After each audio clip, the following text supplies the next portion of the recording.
This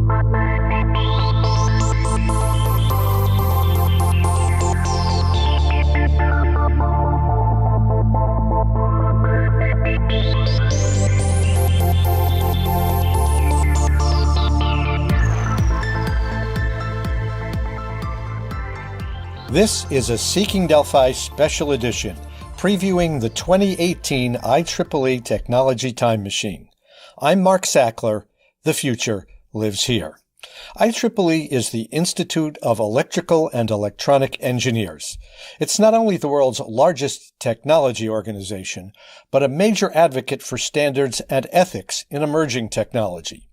To that end, they staged the annual Technology Time Machine, which will be held this year on October 31st and November 1st at the Downtown Hilton in San Diego, California. Earlier this year, I had the pleasure of interviewing Roberto Saracco, who heads IEEE's initiative on symbiotic autonomous systems. Roberto is also one of the organizers of Technology Time Machine, and I spoke to him recently about the upcoming event.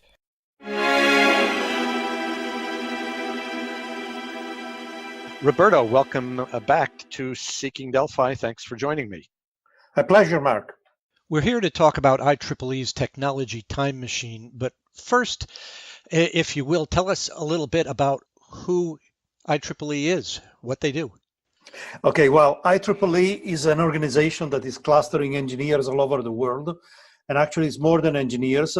We have got something like close to 500,000 people that are pooling together their brain and their actions to try to use technology for the better of humanity. Let's move on. In addition to your other roles with IEEE, you're on the organizing committee, including the organizing committee for the Technology Time Machine. So tell us what that is and what the basic goal of the Technology Time Machine. What is the benefit of attending? Well, Technology Time Machine is a conference that started actually some 10 years ago, I think. The first one was in Hong Kong, if I remember correctly. I think I attended all of them. And the idea beyond Technology Time Machine is the fact that we want to look ahead. And IEEE is looking ahead. Each of their societies and OUs are really looking ahead, but each one from its own perspective. And what you see today is the fact that the whole society is moving forward thanks to a variety of technology that in a way are overlapping, are converging, sometimes are diverging, and the market is choosing which one to use. So we wanted to have a conference where all these different disciplines can come together, pull the brain together of different people coming from different paths of life, and see what is the future going to be like, and more importantly, what can we do to move toward a future that can really benefit humanity. So looking at some of these panels here, speakers, I'm curious to know what went into choosing some of them, and some of them are pretty interesting. I mean, you've got panel on women making the future, which isn't exactly technology, although the women who are on it are all apparently in technology companies with Xerox, Qualcomm, Intel. Kind of what goes into the selection of these panels? Well, we started with that panel. I think it's important because probably it's not that felt in the United States, but in most countries in the world, women are not really playing a big role in technology. And this is really a pity because women are as good as men. Sometimes they are even better in technology. And we are losing really a huge potential by not creating a culture that is conducive for women to take technology studies and then to invest their capabilities in technology. So we're starting with that panel. Notice that this is an initiative of IEEE, particularly targeting countries outside the United States to really promote and foster involvement of women in technology. Okay, now I see that's followed by a panel on far futures. I see you're one of the panelists. I'm wondering if it's defined how far in the future and what is the, and I'm one that's always advocating for society taking a longer view than it does, but I'm curious to get to know a little more about this far futures panel. Well, sometimes I discover that we are already in the far future. And as sometimes we are saying, it's just not evenly distributed, the future, but it's already here.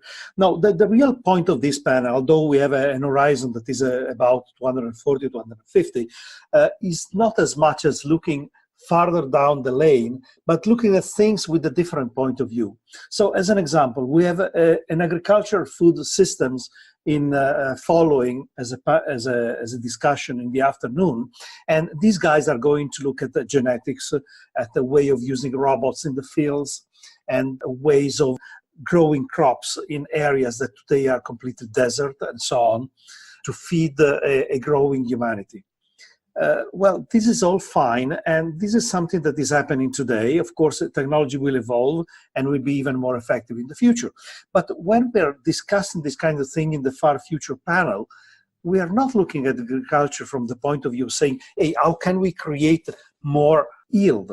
How can we have more effective agriculture to produce more oranges or whatever? No, we're looking at it from a different perspective and say, hey, can we change humanity? Can we change humans so that they can eat something different?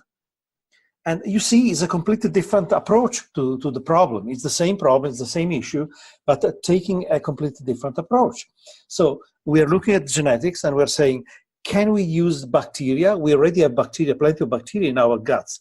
And they are helping us to metabolize and digest the sugar and all these kinds of things. But can we engineer bacteria and ingest bacteria so that we can eat something different? We are wasting a lot of nutrients when we are eating salads, because we are not equipped with bacteria that can digest cellulose. But in the future, we could have this kind of bacteria in our guts. And so this is the kind of different approach. Can we change humans? Another thing is that we are always talking about robots and artificial intelligence getting smarter. And people are discussing, hey, what's going to happen when machines are going to be smarter than us and so on. Well, in the far future panel, we're taking a different tackle. We're saying, okay, that's right. Machines are going to become smarter than us. But what if we can get into a symbiotic relation with machine? Because at that point, the intelligence is no longer our intelligence or the one of the machine, but actually is a symbiotic intelligence. And if you are in a symbiotic relation, like you are today in the bacteria that I was mentioning before in your guts, you're not wondering whether you're good enough to metabolize sugar or not, or are the bacteria. You're just taking advantage of that. And so this is the point. We're looking at artificial intelligence growth from a symbiotic point of view. So you see, the far future is really looking at the same things in a way, but from a different perspective. Okay, and I see that the whole thing will wrap up the second day, which I believe is November 1st, with That's something correct. called a distinguished experts panel, which, by the way, includes John Havens, who has previously been on this podcast. So I'm curious to know very quickly, so we can wrap this up, what is the distinguished experts panel going to focus on? Well, at the end of the first day, and that will be the starting of the second day, I'm going to wrap up what happened in the first day and the different options, the different alternatives that are coming up, the questions that are coming up, because there's a lot of ethical questions, social questions, societal questions, and so on. And all this material will be digested by the distinguished expert panel. As you can see, the list, they are coming from different paths of life. You've got Jafar that is looking at the communication aspects. You've got Jeff that is looking at the standards, future standards from Intel. You've got Evans that is really focusing on AI ethical issues and so on.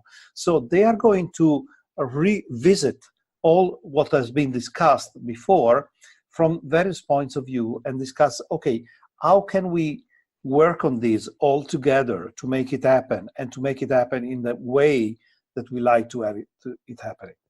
Okay, and now I will, of course, on the web page for this podcast, I'll post links to the TTM site. So, yes, because the registration is now open, and so we really want people to register and to come there and discuss. And will there be, for those people that aren't able to make it to San Diego, will some of this content be available? Is any of it being recorded? Yes, it's going to be recorded, it's going to be available, but the fact is that this conference is not in being designed in terms of you go there, you sit and you listen. It's actually you go there, you mingle, you voice your concern, your hope, your thoughts, and discuss, and you become part of the conference and part of the result of the conference. So we really want people to engage. And of course, this is something that you cannot do just by listening to some recordings afterward. This is why we are really looking forward to see people from different paths of life coming to San Diego. And we're trying also to invite students to be there. And we are trying to get schools from San Diego to join in. Well, I certainly will be there. I'll have some reports on Seeking Delphi. I look forward to seeing you there and meeting you in person. So I'm looking forward to meeting you, Mark.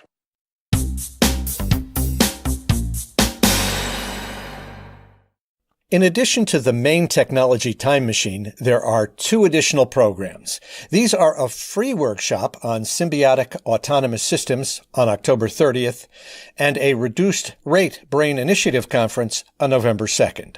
The link to full conference details, including registration information, is available on the webpage for this podcast at www.seekingdelphi.com. Stay tuned to Seeking Delphi for post-conference reports coming in early November. Thanks for joining me. My technical assistant is Mohammed Maroof. Until next time, I'm Mark Sackler.